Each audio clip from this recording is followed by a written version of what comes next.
읽을 성경 말씀은 마태복음 9장 35절에서 10장 8절까지입니다. 예수께서 모든 도시와 마을에 두루 다니사 그들의 회당에서 가르치시며 천국 복음을 전파하시며 모든 병과 모든 약한 것을 고치시니라. 무리를 보시고 불쌍히 여기시니 이는 그들이 목자 없는 양과 같이 고생하며 기진함이라. 이에 제자들에게 이르시되 추수할 것은 많되 일꾼이 적으니 그러므로 추수하는 주인에게 청하여 추수할 일꾼들을 보내주소서라 하시니라. 예수께서 그의 12 제자를 부르사 더러운 귀신을 쫓아내며 모든 병과 모든 약한 것을 고치는 권능을 주시니라.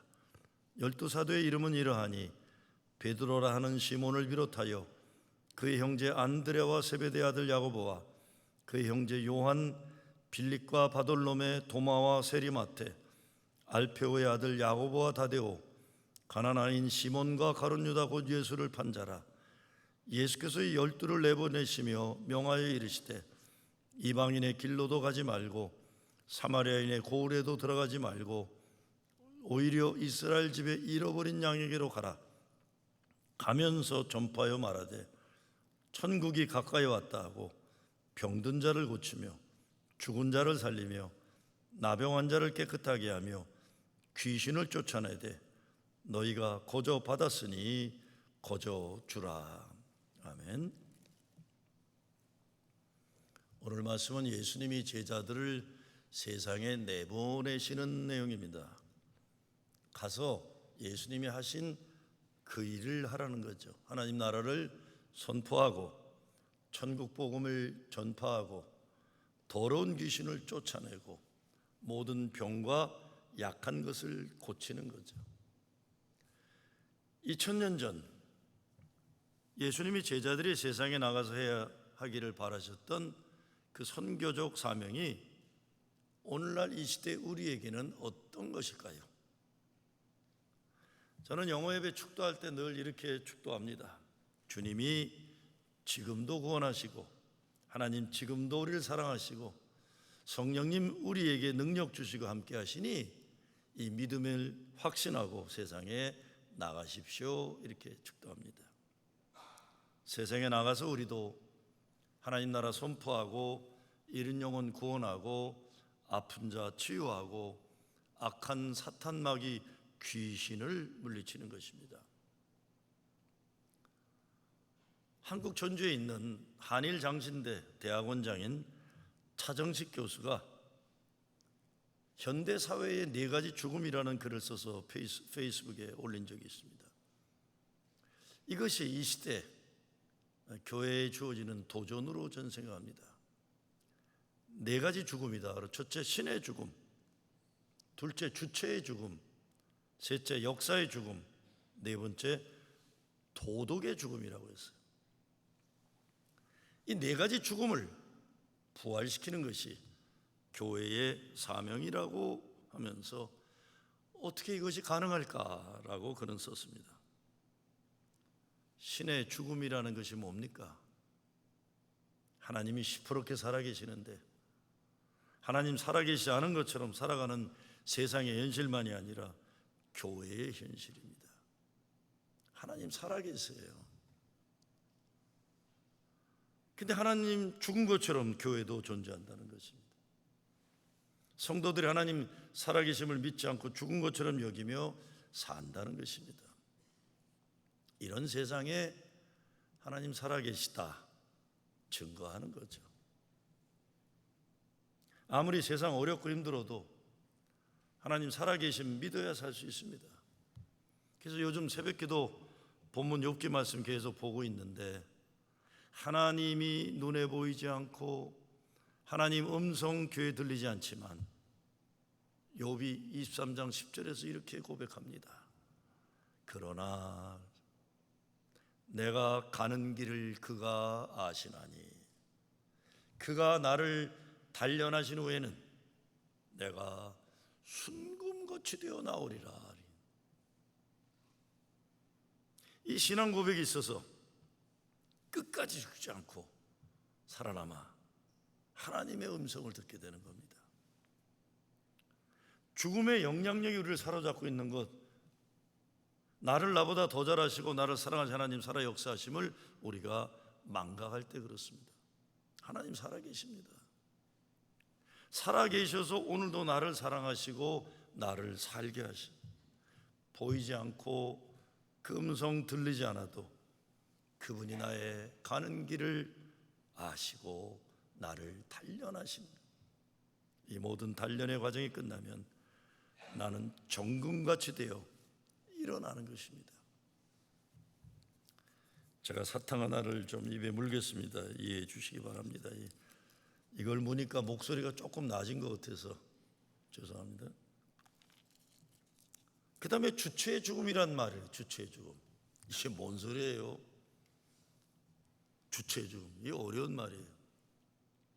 이 차정식 교수라는 양반, 한일 장신대 대학원장 하는 이 친구가 이 서울대 사학과를 나왔어요. 시카고에서 박사학위를 했는데, 시카고 대학에서 옛날 학생 때도 진짜 유식했어요. 제가 시카고에서 개척한 교회에 있었습니다. 저는 한국에서 고등학교 중퇴하고 왔어요. 이게 담임 목사라고 하지만 어리버리했어요. 신학교 다녔지만 뭘 공부했는지 잘 모르면서 공부하고 졸업했어요. 근데 이 친구는 전도사라고 하지만 저보다 훨씬 신학적으로 우수했어요. 한 번은 어느 부활주의를 앞두고 목사님 창의적인 설교를 한번 합시다 그래요. 그래서 야, 뭐가 창의적인 설교냐? 전도사들이 질문을 하고 부활주일 날 목사님이 답을 하는 주고받는 설교를 하죠. 그러니까 그럴듯해요. 그러자 그랬더니 그날 2명의 전도사가 질문을 합니다. 하나는 지금 시카고 신학대학원 교수하고 있는 한국신학대학교 소장인 소배명 전도사라고, 그때도 전도사였어요. 대개 보면 담임 목사 말 안 듣는 신학생들이 교수가 되고 말 잘 듣는 친구들이 이제 목사가 되는데, 그리고 이제 차정식 전도사가 둘이 질문하는데, 그날 설교는 질문 던지는 전도사들이 얼마나 똑똑한가가 확인되고 답을 하는 담임 목사가 얼마나 어리버리한가 탄로난 날이었어요. 주체의 죽음이란 말이 뭐예요? 주체의 죽음이란 비주체적으로 사는 걸 말하는 겁니다. 집단 군중 심리에 밀려다니는 자기 주체적 존재감이 없는 이 시대의 사람들의 문제를 말하고 있는 거예요. 많은 경우 보면 공부 안 해서 그래요. 책을 읽거나 학교 공부가 아니더라도 생각하면서 살질 않아요. 한국도 그렇겠지만 이민 사회 더 그래요. 배우는 게 없이 주로 출처가 불분명한 카톡 그거 돌려보면서 굉장한 진리를 깨달은 양 서로 권위 있게 얘기하고, 출처가 분명한 유튜브 보고서 시대를 얘기하고 그래요. 그러니 이게 누군가에 의해서 조종당하고 이용당하고 집단적으로 바보가 되는 짓들 하고 있는 거예요. 예수님이 진리가 너희를 자유케 하리라 하신 말씀은 주체적으로 살라는 겁니다. 로마 제국 군대가 주둔한 동네 젊은이가 미쳐가지고 무덤 사이를 밤낮으로 다니면서 자기를 해쳐요. 그때 예수님이 그 불행한 젊은이를 보고 뭐라고 하십니까?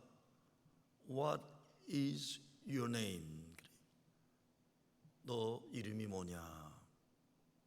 바로 이거예요.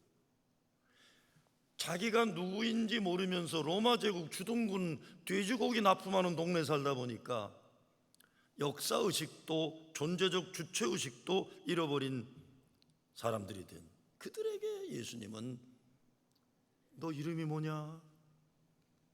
자기 이름을 모르는 인간들, 자기 존재를 망각한 인간들이 되면 인생을 왜 의미 있게 살아야 되고 왜 선하고 의롭고 거룩하게 살아야 되는지 삶의 사명을 잊어버리게 되는 거예요. 주체의 죽음이란 비주체적인 존재가 되어 정체성을 상실한 것을 의미합니다. 역사의 죽음이라고 그랬어요. 왜곡된 역사의식이죠. 그리고 역사를 의도적으로 왜곡시켜 나가는 나라들의 문제를 얘기하는 겁니다. 일본 군국주의 기가 살아가지고 일본 정부가 식민지 시대 저지른 악행을 인정하기를 왜 저렇게 고집부리나 했더니 아니나 다를까 미국이 중국을 견제하기 위해서 일본 자위대를 이제는 군대식으로 올려놓고, 일본은 자위대였습니다. 왜? 2차 대전의 전범이기 때문에. 그래서 군대는 자기네 나라만 보호하는 거예요. 밖에 나가면 안 돼요. 이제는 대한민국 바다와 땅에 일본 길을 달고 들어와요. 그런 세상에 우리가 살고 있어요. 물론 과거 역사에 묶여서 오늘과 내일이 납치당하는 역사를 살면 안 돼요. 당연히 미래를 위해 과감한 결단이 필요하고 새로운 관계 형성을 위해서 용서할 것은 용서해야 돼요. 그러나 역사는 잊어서는 안 되는 겁니다. 제국주의의 지배의 경험이 있는 나라들은요, 다른 나라를 식민지화했던 그 시절에 대한 로망이 남아 있어요. 지난 주간 신문에 보니까 독일이 2차 대전 때 유대인들에게 행한 악행에 대한 보상을 수억만 불을 또 예산으로 책정해 갖고 이스라엘만 아니라 전 세계에 흩어져 있는 유대인들에게 보상을 하는 걸 통과시켰다고 그래요. 어마어마한 금액이에요. 이렇게 독일처럼 철저하게 회개하고 회개에 합당한 열매를 맺지 않으면 제국주의 근성이 살아 언제 어떻게 악한 일 또 저지를지 모릅니다. 근데 미국은 왜 일본을 살려줍니까? 다른 거 아니죠. 미국은 또 어마어마한 죄를 저질렀기 때문에 그래요. 뭡니까? 핵폭탄을 터뜨렸어요. 그놈의 악한 핵폭탄을 왜 독일엔 터뜨리지 않고 동양 사람에게만 터뜨립니까? 그 핵폭탄으로 10만의 우리 조선 사람들이 죽고 말았잖아요. 그 죄가 있기 때문에 미국은 일본에 대해서는 너그러울 수밖에 없었던 거예요. 오늘날 대한민국이 겪는 진통은 바로 역사의 죽음이에요. 역사를 왜곡하는 세력, 친일파 세력과 역사를 바로 세우려는 세력들 간의 갈등인 것입니다. 마지막 도덕의 죽음이라는 것은 오늘 이 시대 가치 기준의 파괴의 진통입니다. 결국 이 문제로 오늘날 미국 기독교계가, 미국 사회가 흔들리고 있어요. 이것을 살려야 한다는 것, 도덕을 지키고 살리는 이것이 교회의 사명이라는 것이죠. 그렇다면 과연 무너진 도덕의 현실은 무엇입니까? 6월 16일자 지난 금요일 날 뉴욕타임즈에 이런 기사가 올라왔어요. 남침내교, 미국에서 제일 큰 개신교단인 남침내교 여성 리더십을 반대하는 우파 세력의 득세라고 했어요. 영어로 Power of Insurgent Right. 이 극우파들이 테러처럼 일어났다는 거예요. CNN 6월 15일자 릭 워렌 목사가 있었던 새들백 교회가 여자를 목사로 세웠다는 이유로 남침내교에서 제명을 시킵니다. 교회를. 그러니까 남침내교의 교단이 지키려는 도덕은 여자는 교회에서 목사가 되면 안 된다는 거예요. 여자가 남자를 가르친다거나 설교를 한다거나 도덕적으로 용납되면 안 된다는 것입니다. 그런가 하면 우리가 속한 연합감리교는 동성애자 목사 안수권으로 교단이 분리되고 있어요. 연합감리교를 나가려고 하는 사람들은, 나간 사람들은 동성애가 성경적 도덕 기준에 어긋난다는 겁니다. 그런데 연합감리교를 지켜야 한다는 사람들은 그걸 도덕으로 생각하지 않아요. 그분들은 주의 몸된 공동체를 깨트리는 이것이 분열적인 작태가 이게 도덕적이지 않다. 주의 몸된 교를 깨는 것은 비성서적이다. 뭐 이런 얘기예요. 이렇게 첨예하게 세상은 물론 교회도 양극화 현상이 심화되고 있습니다. 정말 우리가 신앙적으로 지켜야 하는 도덕적 가치는 무엇일까요? 여러분, 가톨릭에 대해서 좋은 얘기 많이 하잖아요. 사회 봉사도 많이 한다 그러는데, 가톨릭은 아직 여자는 수녀만 되지 사제는 못 됩니다. 이게 남성 우월, 그거는 가톨릭만 한 데가 없어요. 가톨릭 교회는 지금도 신부들이, 특히 필라델피아 작년인가 난리 났잖아요. 수천 명의 아이들을, 신부들이 남자아이들을 성추행한 문제로 난리가 났어요. 저는 정말 남의 교단까지 챙겨날 건 아니지만 그 장가 보내지 않고 왜 그래가지고 이렇게 그런지 몰라요. 그러면서도 캐톨릭은 침례교나 다른 보수교단처럼 이 시대의 도덕의 가장 정치적인 문제는 낙태라고 자꾸 해요. 낙태 때문에 카톨릭과 이 남침례교가 힘을 합친 거예요. 왜? 그래야 보수 공화당이 대통령 되기, 그걸 성공했어요. 사람들이. 보수 개신교회는 대부분 인종차별, 여성차별, 이민자차별 이런 사회 정의 문제 별로 신경 안 써요. 평화 문제 관심 없고 환경 문제 전혀 관심 없어요. 개인의 윤리 도덕은 중요하게 여기지만 사회 윤리 도덕에는 관심이 없습니다. 진보는 거꾸로 개인의 윤리 도덕은 관심이 없고 사회 윤리 도덕을 중요하게 하니까 다 거꾸로 하고 있어요. 근데 감리교는 여러분 잘 아시다시피 개인의 성결과 사회의 성결이 하나 되는 걸 성경적 성결이라고 믿는 교단이에요. 그런데 우리 교단도 보수와 진보로 갈라지고 있는 안타까운 현실에 이르는 겁니다. 하나님이 살아계시고 아직도 이 세상의 소망은 예수 그리스도이신데, 교회가 사람 살리고 세상 살 일에 집중해야 한다는 것은 우리가 동의해야 합니다.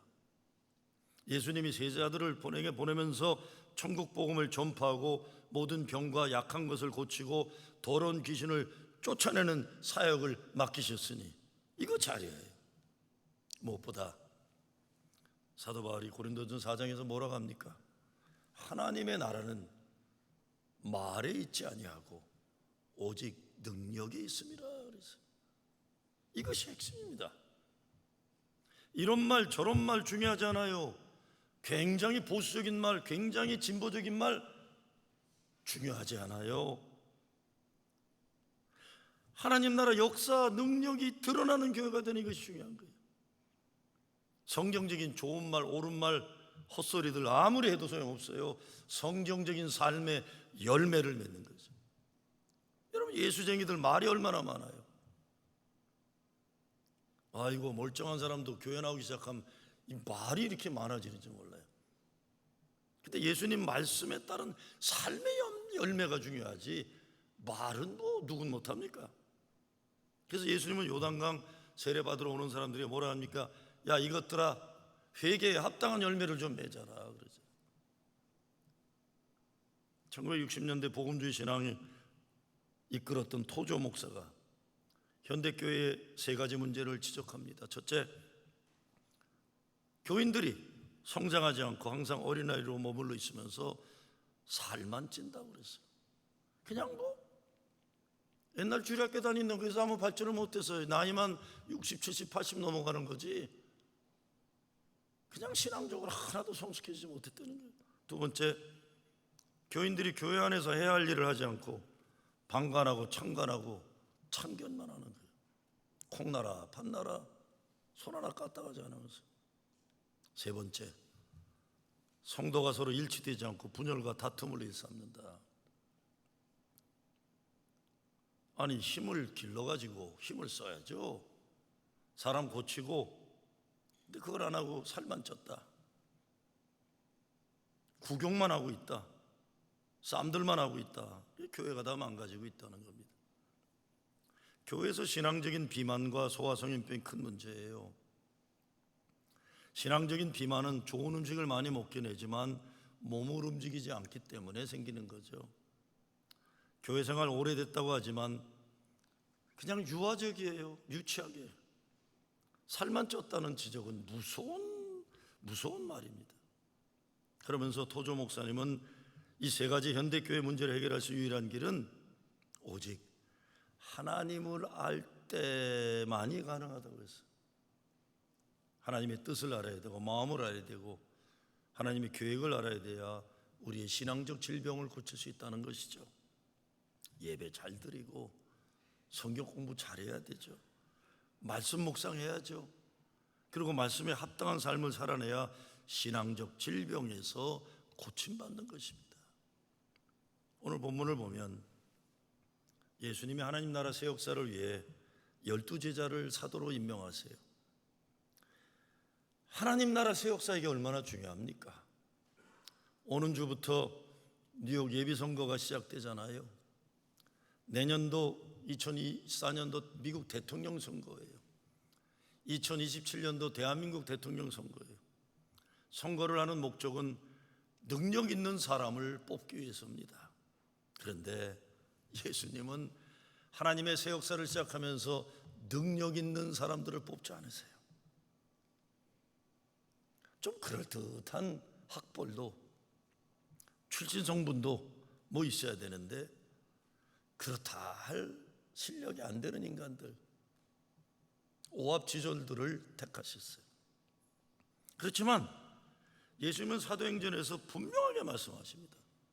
오직 성령이 너희에게 임하시면 너희가 권능을 받고 예루살렘과 온 유대와 사마리아 땅끝까지 이르러 내 증인이 되리라 하시니라. 사람의 능력이 아니라 성령의 능력으로 한다는 거죠. 예수님 말씀을 영어로 생각해보면 not ability but availability예요. 실력 아니에요. 별 실력들도 없으면서 교회 오면 실력 있는 척들하고 그러지 말라는 거예요. 그러지 말라는 거예요. 우리 교회도 보면 그런 사람들이 자기가 엘리트라고 착각하는 사람들이 있어요. 그리고 다른 사람들은 자기만큼 엘리트가 아닌데 내가 그딴 엘리트를 난 본 적이 없어요. 근데 자기는 엘리트라고 생각해요. 쥐뿔도 아닌데. Not ability but availability. 실력이 아니라 주님이 필요하실 때 순종하는 헌신입니다.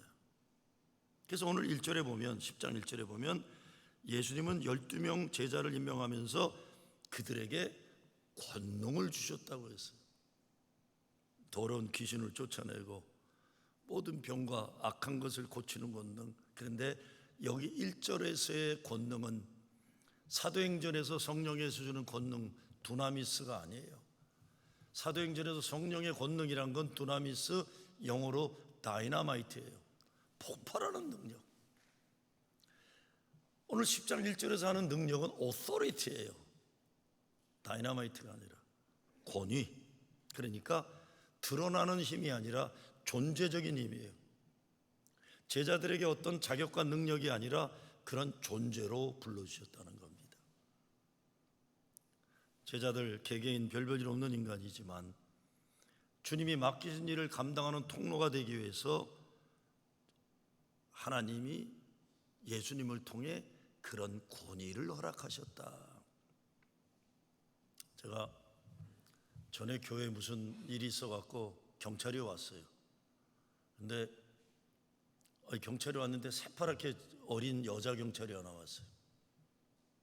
못되게 노는 친구나 저나 새파랗게 어린 여자 경찰한테 고분고분 말을 잘 들었어요. 왜일까요? 힘으로 그 새파랗게 젊은 여자 못 이겨서 그럴까요? 못 이길 수도 있지만 한판 붙어볼 수는 있어요. 근데 우리가 고분고분한 건 딴 거 아니에요. 뉴욕시에서 이 새파랗게 젊은 어린 여자에게 권위를 준 거예요. 권위를. 범죄자는 총 차고 다니잖아요. 총 차고. 범죄자는 수갑 채워라. 우리가 아무리 등치 큰 남자라도 아무리 작은 여자라도 시나 나라에서 준 권위를 우리가 무시할 수 없죠. 똑같은 겁니다. 이 권위라는 건요, 영어로 definition of authority라는 거는 having a power to empower powerless예요. 힘이 없는 사람에게 힘을 주기까지는 힘이에요. 그 권능 가지고 자기 마음대로 하는 그 똥폼 잡는 게 아니라는 거죠. 약한 자들을 강하게 하는 능력이라는 말을 생각하면서 제가 어제 받은 글 하나가 생각이 나요. 저는 가본 적이 없지만 한국에 스노팍스라는 스시 창업주가 있대요. 김승호. 돈을 크게 벌었대나 봐요. 그 사람이 돈의 속성이라는 책을 썼는데 그 중에 흙수저가 금수저를 넘어서는 방법이라는 내용이 나와요.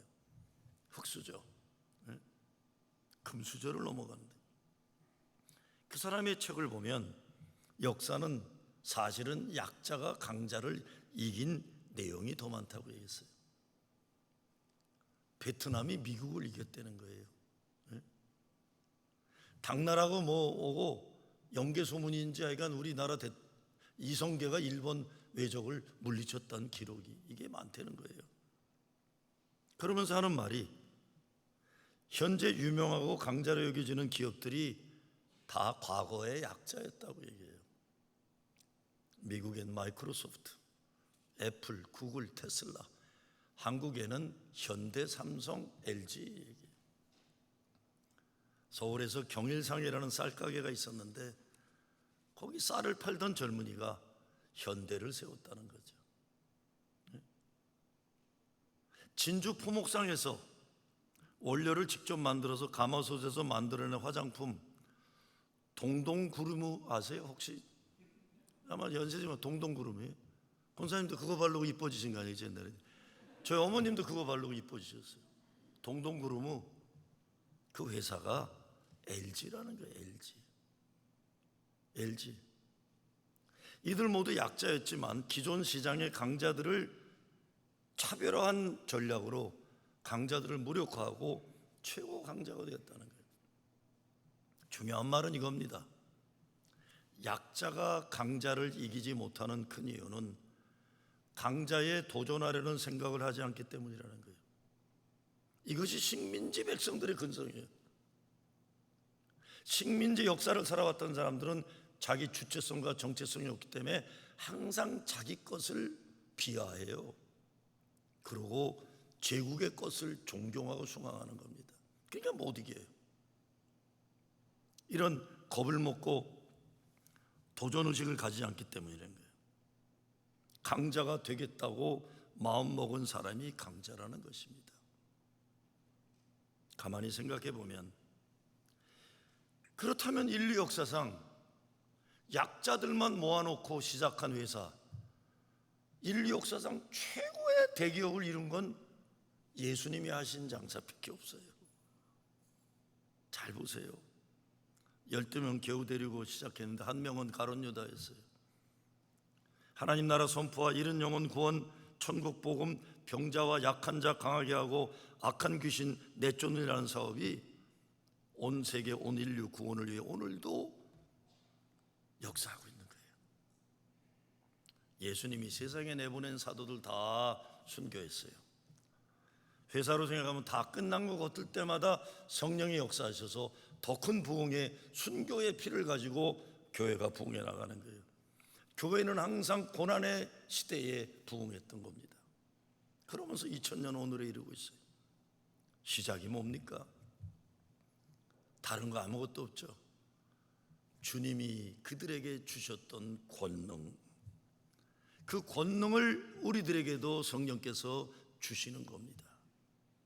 강자가 되겠다고 마음먹은 사람이 강자라는 말은 우리들에게 있어서는 믿음으로 순종하여 승리하는 거예요. 믿음으로.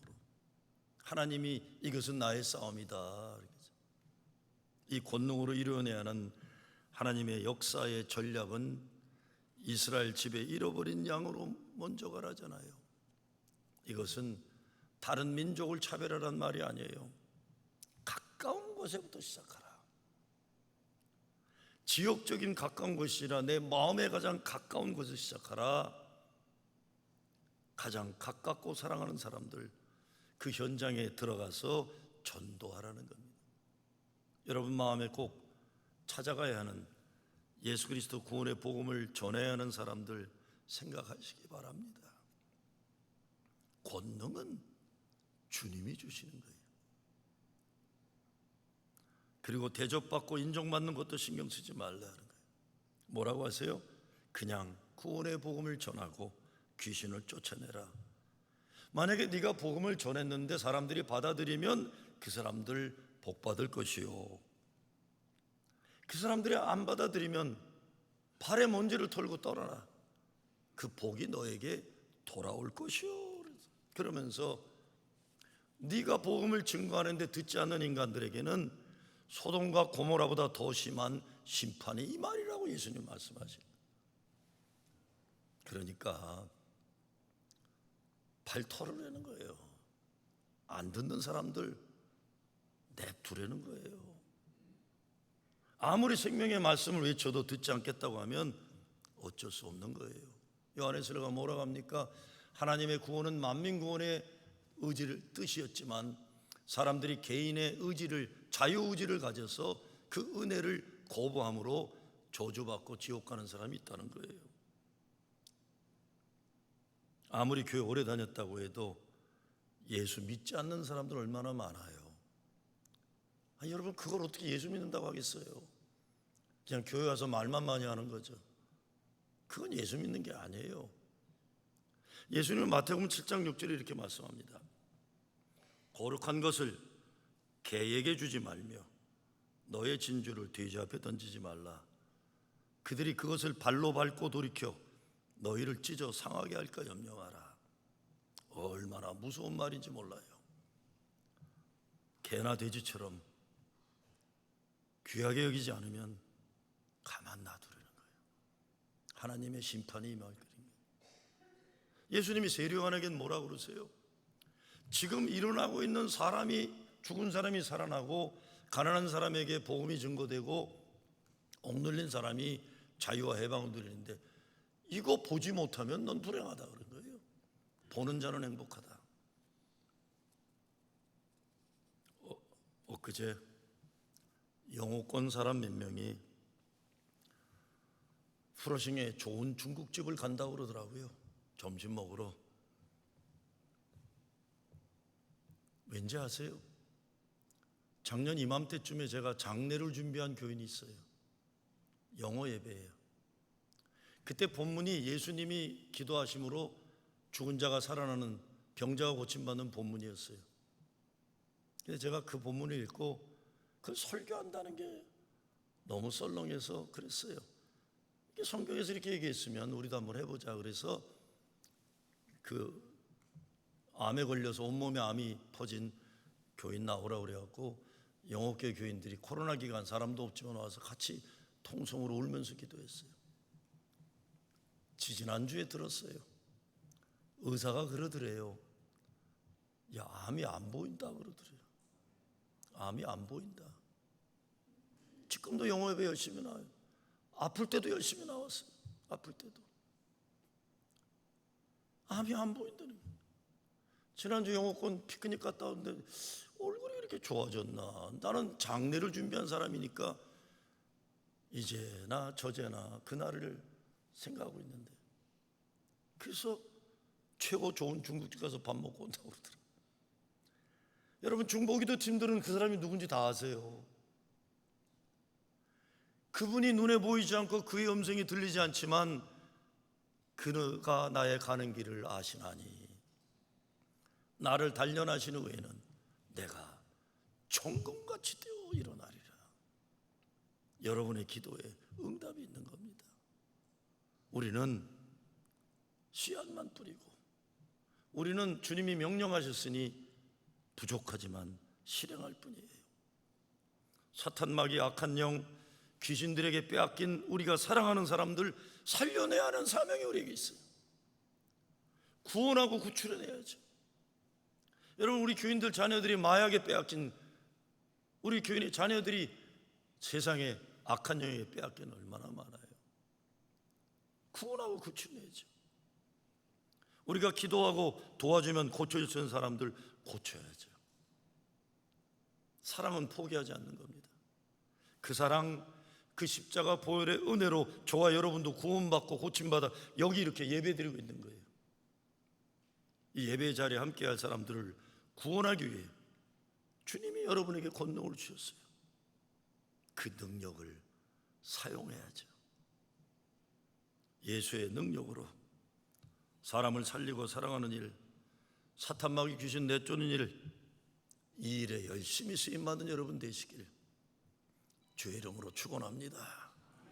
감사합니다. 하나님, 사람을 고치고 사랑하고 죽은 자를 살리는 일에 우리 교회가 쓰임받게 하여 주시옵소서. 예수 그리스도 이름으로 기도드리옵나이다.